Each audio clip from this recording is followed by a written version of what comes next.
ចឹងធ្វើការរយបងប្អូនធ្វើការ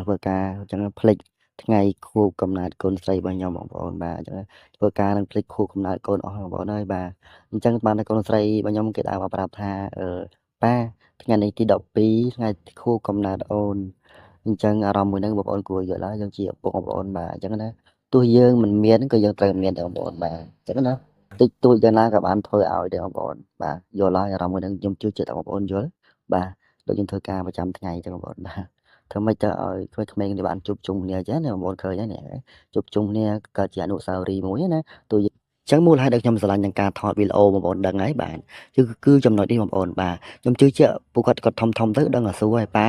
ការរូបអូននៅតូចមានរូបរាងម៉េចចឹងណាដើម្បីយើងយកផុសក្នុង YouTube និយាយទៅព្រោះខ្ញុំជឿជាក់ថាមានតែ channel YouTube ទេ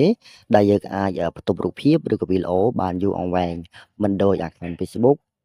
មិនដូច TikTok ឬក៏ Page Live បងប្អូនបាទអញ្ចឹងវីដេអូនេះគឺមានតែបងប្អូនណាសូមអរគុណសូមជម្រាបលា